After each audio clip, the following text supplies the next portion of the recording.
You all must be aware about the use of chemical inputs in agriculture sector. These chemical inputs are used in the form of your fertilizers, your pesticides, weedicide and micronutrient and various other forms. Farmer uses them in excess to get bumper harvest. They use them to prevent their crop from the nutrition deficiency, from pest and weed attacks. But there is a lot of concern with that. These chemical inputs not just only impact the environment and the biodiversity, but there are lot of health concern with that. So recently a study was conducted by FSSAI, and it was found that they have analyzed approximately 16,000 food samples, and it was found that in 35.7% of the samples there were pesticide residue, and in 2.6% of the samples there were pesticide residues more than the MRL. MRL is your minimum residual limit, कि जितना आपका pesticide residue एक tolerance level तक हो सकता था उससे बहुत ज़्यादा पेस्टिसाइड रेसिड्यूज उनके अंदर मिला गया है. जब फार्मर्स अपनी फील्ड में केमिकल इनपुट्स यूज करते हैं in any form, there is some residual effect of that. Be it will be wash with rainfall के साथ बह जाएगा, लीचिंग हो जाएगी, but yes our plant absorbs them. these pesticide goes inside the metabolism of the plant. अब वो plant के metabolism में एंटर कर गए हैं तो वो नेचुरली धीरे धीरे उनके अंदर रेसिडुअल इंपैक्ट बनता जाता है. बट क्या कोई इसका सॉल्यूशन है? We need these chemical inputs, and farmer need these chemical input because they have to increase the production. And that's the issue for the food security. अगर मेरी क्रॉप में पेस्ट लग जाएगा तो मुझे पेस्टिसाइड्स यूज करने ही पड़ेंगे, otherwise my crop will be completely damaged. But is there any solution for that? Yes, there is a solution for that, and that solution is called as your biostimulant. अब ये biostimulants क्या होते हैं? So biostimulants are any of the substance which are plant based और animal based. कोई भी substance जो plant से या एनिमल से ड्राइव किया हुआ है वो सभी आपके बायोस्टिमुलेंट्स हैं, and they have a positive impact on the growth of plant and our environment as well. These biostimulants not only work as a pesticide or weedicide. इनके सिर्फ एक सिंगल एक दो इफेक्ट नहीं है. They can enhance the growth of plant. ये plant के nutrient uptake को इंक्रीज करते हैं. They increases the stress tolerant in the plant. So they have a multiple benefits. These biostimulants, I will use this biostimulant term for a combined application of your fertilizer, like biofertilizer is there, your biopesticide, bioweedicide, जितने भी plant और animal based derived thing है सभी के सभी को हम biostimulants बोलते हैं, and they have multiple impact with that. I think you all might be aware about the examples, और आपको पता होगा शायद कि कौन कौन से बायोस्टिमुलेंट्स हम यूज करते हैं. So first and the most important is your rhizobacter, और आई विल से इसका पूरा नाम जो है that is plant growth regulating, plant growth promoting rhizobacter. So as you all know, ये जो राइजोबैक्टर है ये एक सॉल्यूशन है, या मैं इसे कहूंगी एक इनोक्यूलम है, जिसके अंदर एक वाटर बेस्ड सॉल्यूशन है जिसके अंदर राइजोबियम बैक्टीरिया है. अब ये जो राइजोबियम बैक्टीरिया है ये क्या होता है?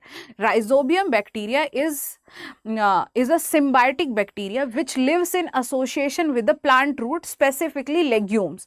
राइजोबियम बैक्टीरिया जो है वो प्लांट की रूट्स के साथ रहता है, स्पेसिफिकली जो आपकी दालें होती हैं, लेग्यूम प्लांट जितने भी होते हैं उनके साथ, और ये नाइट्रोजन फिक्सेशन में हेल्प करता है प्लांट को. प्लांट बहुत इजीली नाइट्रोजन को एब्जॉर्ब करके फिक्स नहीं कर पाती. So this rhizobium bacteria help in that, and it increases the soil fertility. अब ये नेचुरली भी सॉइल में पाया जाता है, but due to excess use of chemical इनकी जो पॉपुलेशन है वो धीरे धीरे कम हो रही है.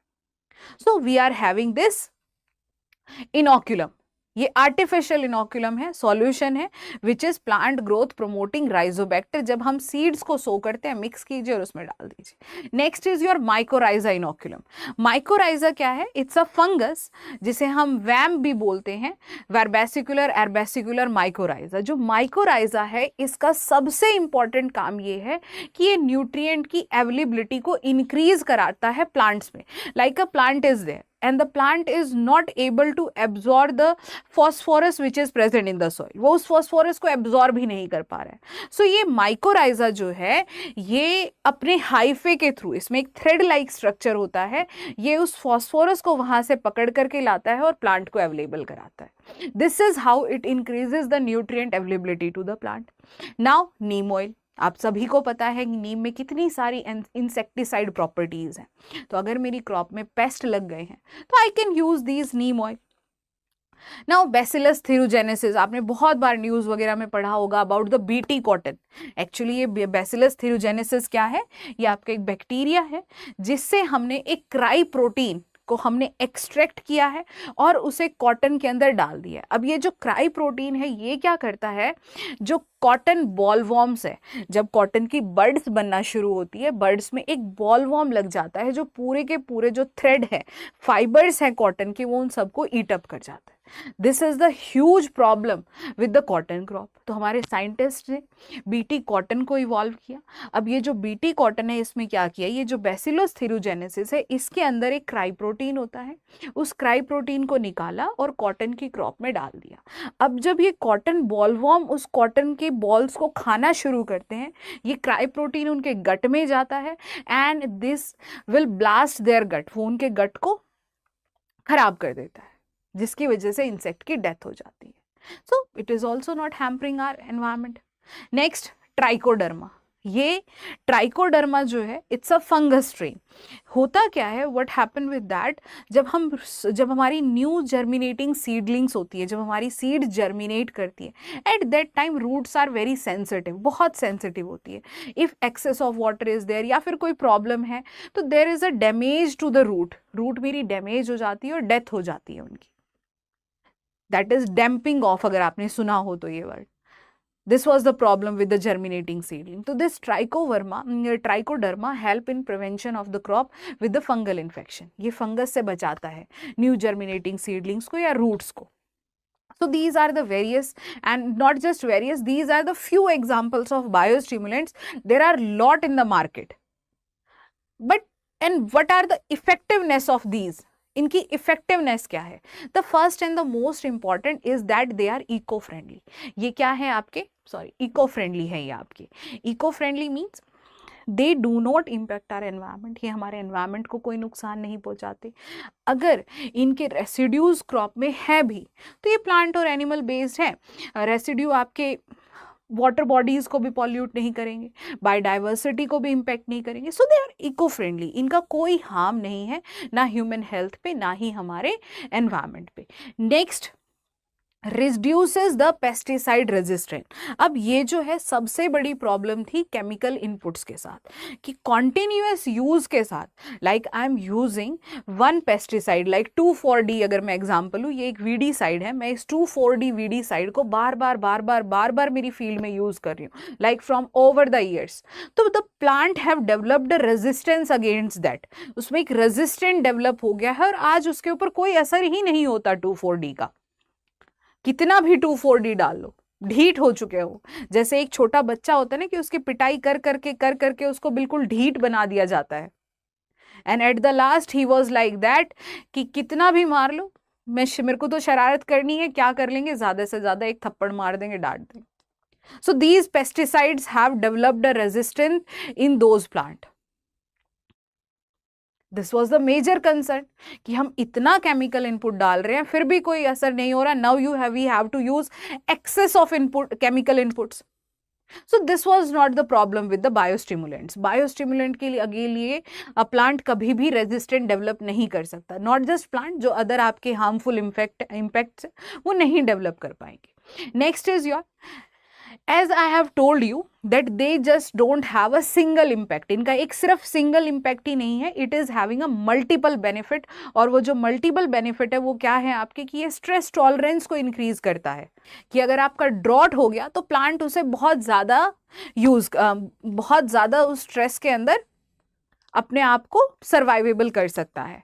If there is a growth it can increase the growth as well, it enhance the hormonal balance in the plant, ये ग्रोथ प्रोमोटर हार्मोन्स को इंक्रीज करता है, ये न्यूट्रिएंट अवेलेबिलिटी को बढ़ाता है। तो इसके सिर्फ एक ही इम्पैक्ट नहीं है, इसके बहुत सारे इम्पैक्ट्स हैं। And one and the most important thing, it improves our soil health. अगर आप सॉइल में गुड बैक्टीरियाज यूज कर रहे हैं, लाइक राइजोबियम आप यूज कर रहे हैं, बीजीए, ब्लू ग्रीन एल्गी आप यूज कर रहे हैं, so your natural fertility of the soil will enhance. जो केमिकल फर्टिलाइजर के इनपुट्स की वजह से कंप्लीटली खत्म हो चुकी थी वो इंक्रीज हो जाएगी। Next and the most important thing is that these biostimulants are the perfect solution for a sustainable agriculture. अगर हम हमारे एग्रीकल्चर सिस्टम में सस्टेनेबिलिटी अटेन करना चाहते हैं तो बायोस्टिमुलेंट्स एक परफेक्ट एग्जाम्पल है इसके लिए।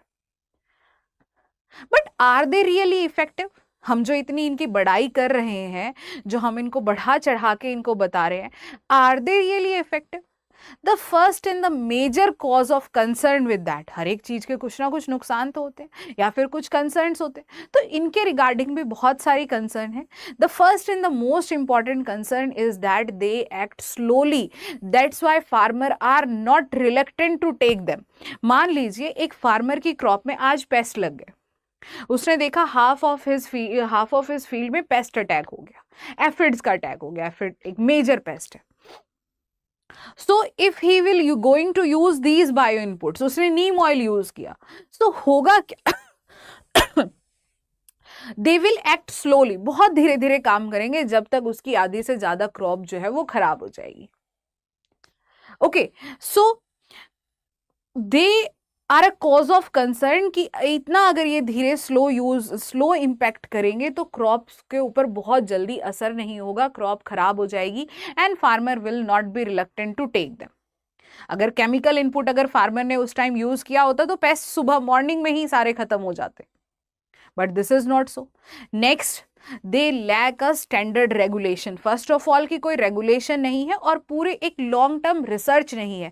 मे बी आज इम्पैक्ट ना हो, आज कोई नेगेटिव इम्पैक्ट ना हो, जैसे केमिकल्स के साथ हुआ था when they have launch them, और जब उनको यूज करना शुरू किया तब बहुत ज्यादा इम्पैक्ट नहीं विजिबल हुए थे, but these impacts are now future में आके हुए हैं, so there can be some impact in the future as well. Next, inconsistent result. आपको बहुत ज़्यादा क्वांटिटी में बहुत over a period of time धीरे धीरे इनको यूज़ करना पड़ेगा, तब जाके कुछ रिजल्ट शो होंगे। ऐसा नहीं है कि आपने आज अपनी फील्ड के अंदर कुछ बायोस्टिमुलेंट यूज़ किए, नेक्स्ट डे ही आपकी सॉइल की फर्टिलिटी इंक्रीज हो गई, प्लांट की ग्रोथ इंक्रीज हो गई, न्यूट्रिएंट मोबिलिटी बढ़ गई। नहीं, ऐसा नहीं है। You have to use them for long term, like 1 और 2 मंथ जब आप कॉन्टिन्यूसली यूज़ करेंगे, then you can see some effect in your field. Next, starting में थोड़ा सा कॉस्टली पड़ता है, बिकॉज जो केमिकल फर्टिलाइजर्स हैं, farmers are not very economically empowered in our country except few state like Punjab and Haryana. So other states में क्या है, सब्सिडाइज रेट के ऊपर आपका फर्टिलाइजर मिल जाता है, तो farmer can easily purchase them, but in पे कोई ऐसे सब्सिडाइज रेट नहीं है जहां से फार्मर इनको परचेज कर सकता है। So they are costly at the starting. Next, late result, which I was telling you again and again कि ये बहुत धीरे रिजल्ट शो करते हैं, and the most and the important is that they can hamper the food security. ये हमारी food security को hamper कर सकते हैं, बिकॉज अगर मैंने आज यूज करना शुरू किया अपनी फील्ड में, मैंने केमिकल इनपुट्स को कंप्लीटली बाय बाय बोल दिया and I will switch to these biostimulant, but इससे क्या होगा कि मेरा जो क्रॉप का प्रोडक्शन है वो घट जाएगा। अगर एक फार्मर चाहता है कि वो ऑर्गेनिक फार्मिंग की तरफ मूव करे, then it takes approximately 3 to 4 years to stabilise that system. धीरे धीरे ही असर होता है। जैसे आप बहुत दिन से जंक फूड खा रहे हैं, नाउ यू टर्न हेल्दी, सो ऐसा नहीं है कि आपकी बॉडी एक ही दिन में इम्पैक्ट शो करना शुरू कर देगी। your body will take time na. So similarly like that, if a farmer switches to organic farming or organic products, it will take time, बहुत धीरे धीरे. अब धीरे धीरे होगा, प्रोडक्शन रिड्यूस होगा, तो it can hamper the food security of our billion peoples. This is the major concern with that. And एक और आपको मैं कंसर्न बताऊं, लाइक बैसिलस थिरुजेनेसिस, ये जो बीटी कॉटन शुरू में काफ़ी सालों पहले जब लेकर आया गया था, ये एक इफेक्टिव सॉल्यूशन था कॉटन बॉलवॉर्म के लिए, specifically the white one. Okay, so over a period of time धीरे धीरे क्या हुआ, this cotton bollworm have evolved like that. उसने अपनी बॉडी को इवॉल्व कर दिया. And now a days if you have read in the news that cotton crop is damaged by the attack of pink cotton bollworm. जो pink cotton bollworm है उसने बहुत ज्यादा क्रॉप को खराब कर दिया पंजाब, हरियाणा, गुजरात रीजन में. सो ये एक रेजिस्टेंट, एक इवोल्यूशन हो गया, एक कि भाई पहले आपने इसके लिए सॉल्यूशन निकाला था, now that particular paste have evolved it functioning. उसने अपने फंक्शनिंग को, अपनी बॉडी को ही इवॉल्व कर दिया कि अब उस पर उस बीटी कॉटन का कोई असर ही नहीं हो रहा है. So this can be the impact of this as well. Okay, so what is the most probable solution for that? So what is the most probable solution for that? इसके लिए solution क्या है सबसे probable जो है? So इसके लिए जो सबसे probable solution है या alternative मैं कहूँ, that one and only solution is that integrated pest management or integrated nutrient management. अभी integrated pest और nutrient management actually होता क्या है? So this INM or IPM is use of all the available resources in an optimum quantity to maintain the nutrient, to maintain the fertility of the soil, to reduce the pest attack or to reduce the weed attack. Means you have to use all the available resources. आपके पास जितने भी resources available हैं, चाहे वो biological resources हो, चाहे वो आपके पास chemical resources हो, चाहे वो आपके पास physical resources हो, कुछ भी हो, आपने सभी को मिला करके use करना है अपनी field में to reduce that pest population or to increase the weed, to increase the nutrient availability or to increase the fertility of the soil and to reduce the weed population in an optimum quantity. ऐसा नहीं है कि बहुत ज़्यादा chemical डाल दिया और एक छोटी सी बॉटल आप बायो फर्टिलाइजर की डाल दिया उसके अंदर, नहीं. ऑप्टिमम क्वांटिटी में आपके पास जितने भी ऑप्शंस अवेलेबल है, like at your home you are having one animal, आप पास एक काउ है, उससे काउ डंग आ रहा है, so that you can use that cow dung in your field. You can use 1 bag of urea in field. आप market से एक माइक्रो न्यूट्रिएंट या बायो फर्टिलाइजर का इनोक्यूलम परचेज करके ले आए, यूज दैट. इंटीग्रेटेड एग्रीकल्चर या फिर integrated nutrient management, integrated pest management और इंटीग्रेटेड वीड मैनेजमेंट क्या है, ये जितने भी अवेलेबल रिसोर्सेज है सबका optimum use to get a good produce which is very good in quantity as well as quality. जिसकी क्वांटिटी और क्वालिटी दोनों ही बहुत ज़्यादा हो, उसे हम कहते हैं your integrated pest and nutrient management, and which does not have any impact on our environment, health as well as biodiversity, जिसका हमारे environment, biodiversity और health पर कोई impact ना हो. So this is the only alternative solution that कि हमें completely outrightly हमें एकदम से स्विच नहीं करना है, हमें एक बैलेंस्ड वे में चीज़ों का यूज़ करना है ताकि हमारा प्रोडक्शन भी कम ना हो, एग्रीकल्चर सिस्टम भी हैम्पर ना हो, फूड सिक्योरिटी भी हैम्पर ना हो, ना ही हमारे एनवायरनमेंट को कुछ नुकसान हो, ना ही हेल्थ को कुछ नुकसान हो. So this is the only solution, and you can tell me the other things in the comment section as well, and we will welcome your comments. Thank you so much and have a nice day. और अगर आपको ये video पसंद आई हो, अच्छी लगी हो, तो भी आप कमेंट करके ज़रूर बताइएगा कि क्या इम्प्रूव कर सकते हैं, कैसा आपको ये वीडियो लगा. So you can comment down your views as well. Thank you so much and have a nice day.